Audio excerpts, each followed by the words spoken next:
नमस्कार मित्रों, आज का यह वीडियो पर्यावरण के प्रहरी वृक्ष मित्र, पर्यावरण गांधी और हिमालय गांधी की उपाधि से विभूषित भारत सरकार द्वारा पद्म विभूषण प्राप्तकर्ता भारत के प्रमुख पर्यावरणविद सुंदरलाल बहुगुणा जी के देहावसान पर श्रद्धांजलि स्वरूप है। ऐसे महान विभूति जिन्होंने जंगल को बचाने के लिए एक महान आंदोलन चलाया जिसका नाम चिपको आंदोलन है। इसी संदर्भ में हम लोग बातचीत करेंगे।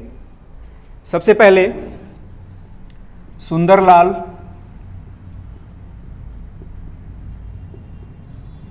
बहुगुणा तथा चिपको आंदोलन का एक उद्घोष है, एक घोष वाक्य है, उसे जान लेते हैं। बहुगुणा जी कहते थे,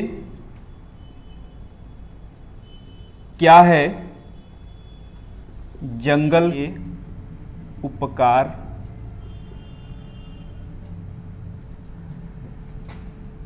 मिट्टी, पानी और बयार।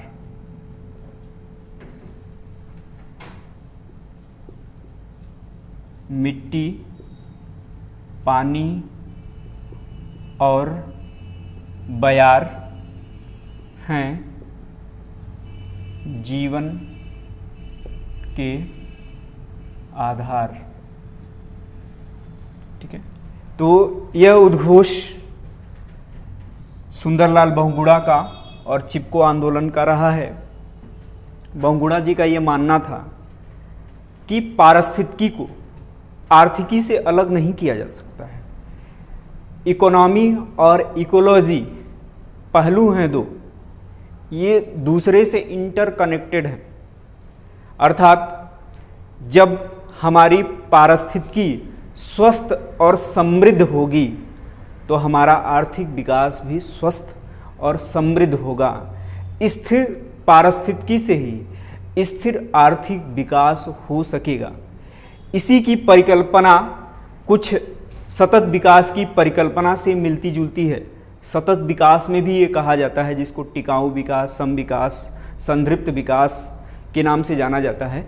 उसमें भी कहा जाता है कि डेवलपमेंट विदाउट डिग्रेडेशन, अर्थात हम जो कर रहे हैं, जो विकास कर रहे हैं, उस विकास में प्राकृतिक संसाधन अगली पीढ़ी तक भी जाने चाहिए।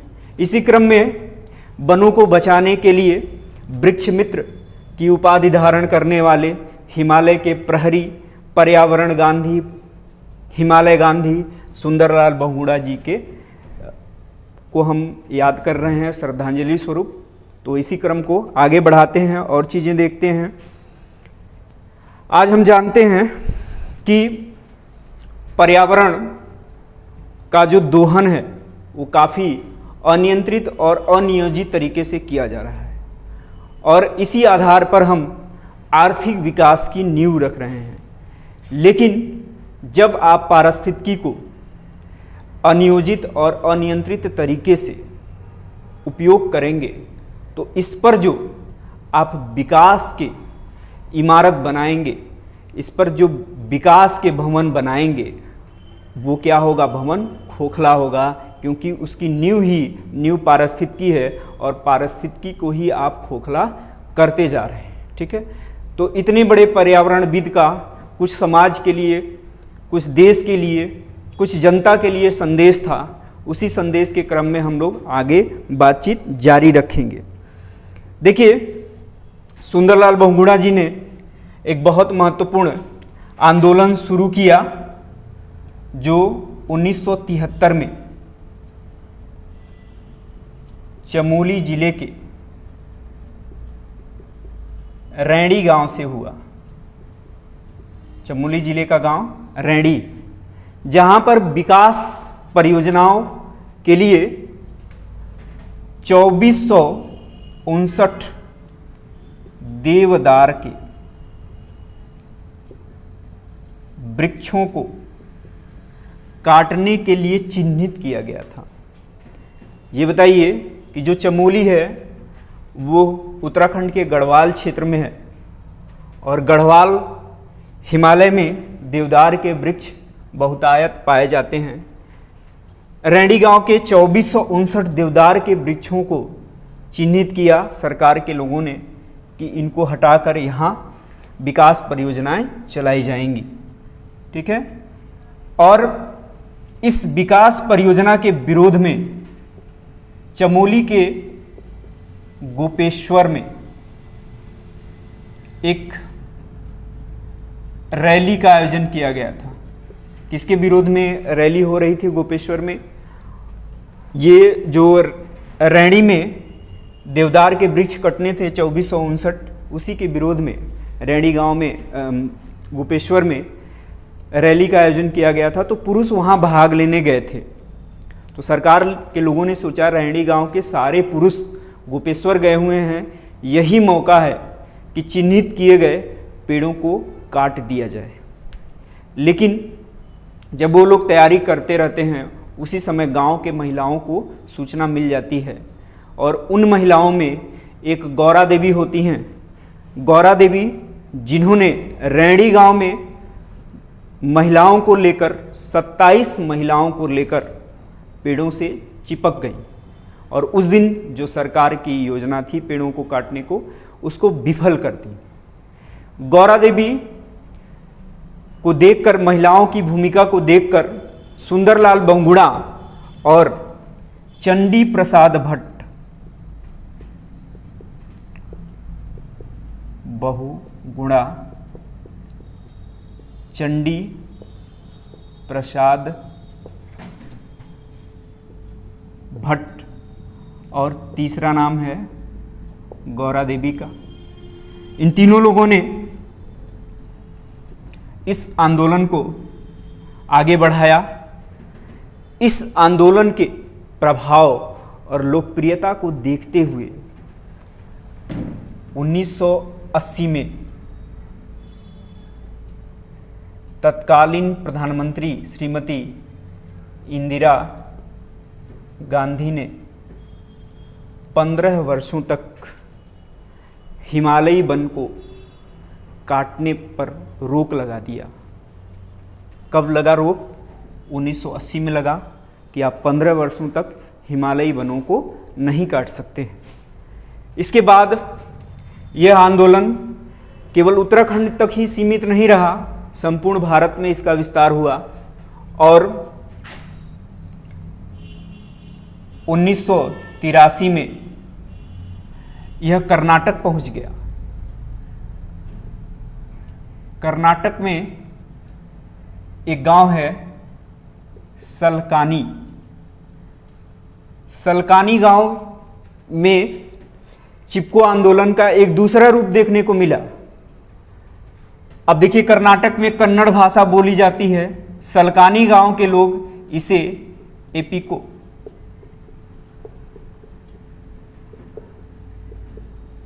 आंदोलन का नाम दिया। एपिको कन्नड़ भाषा का शब्द है, इसका मतलब भी होता है चिपकना या लिपटना।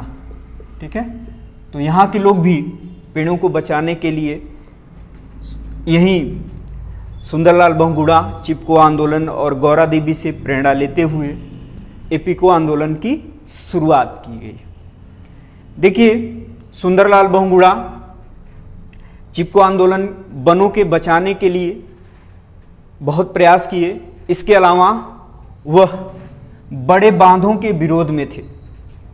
उनका यह कहना था कि जब बड़े बड़े गुरुत्वीय बांध बनाए जाते हैं, जब बड़ी बड़ी जल विद्युत परियोजनाएं बनाई जाती हैं, बांधों की ऊंचाई बढ़ाई जाती है, तो पीछे की संपूर्ण पारिस्थितिकी का विनाश हो जाता है। तो बड़े बांधों का विरोध कर रहे थे, यहाँ तक कि उन्होंने भारत के सबसे ऊंचे बांध टिहरी बांध का विरोध किया, जो उत्तराखंड में ही भागीरथी और भिलंगना के संगम पर बनाया गया है। उसकी ऊंचाई है 261 मीटर।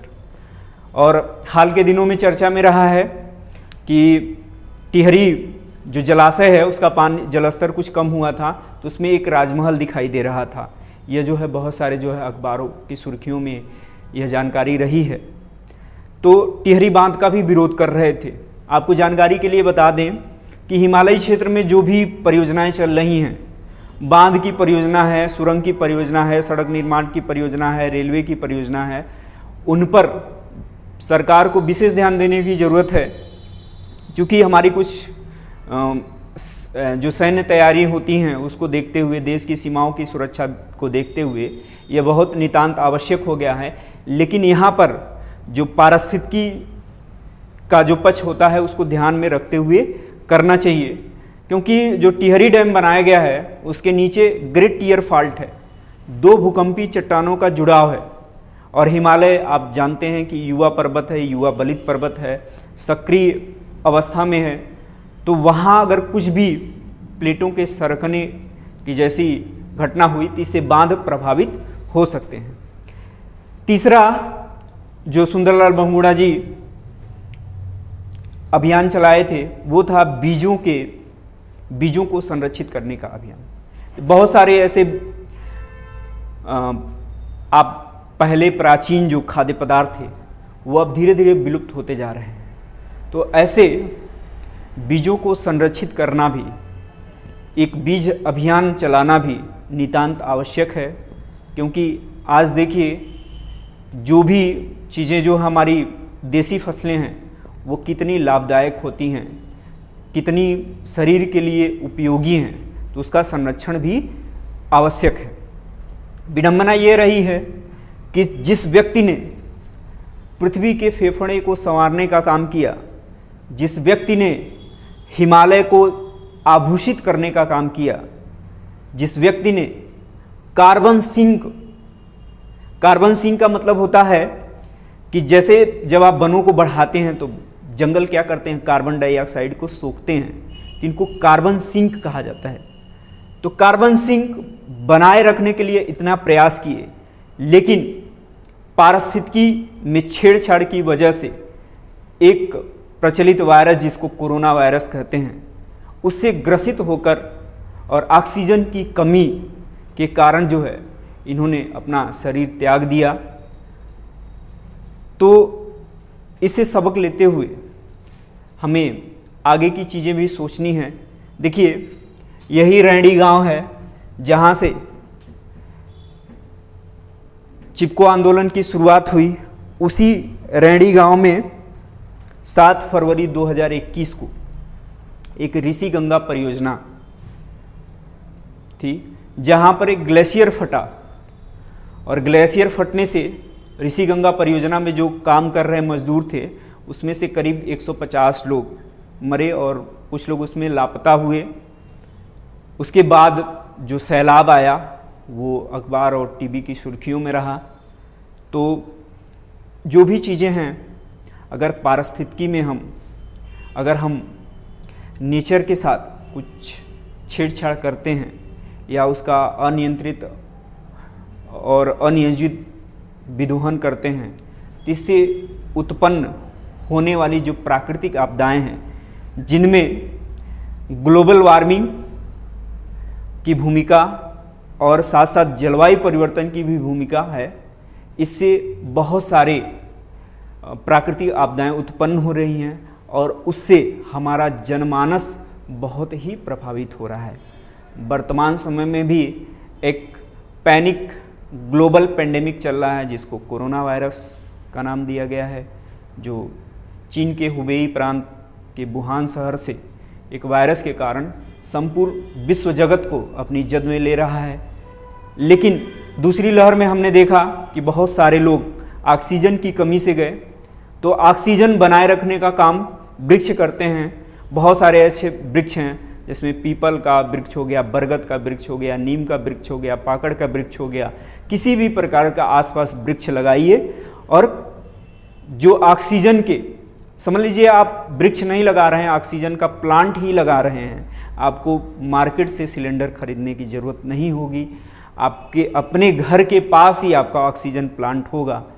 तो इसी के साथ एक बार फिर सुंदरलाल बहुगुणा जी को श्रद्धांजलि देते हुए हम अपनी बात को विराम देते हैं।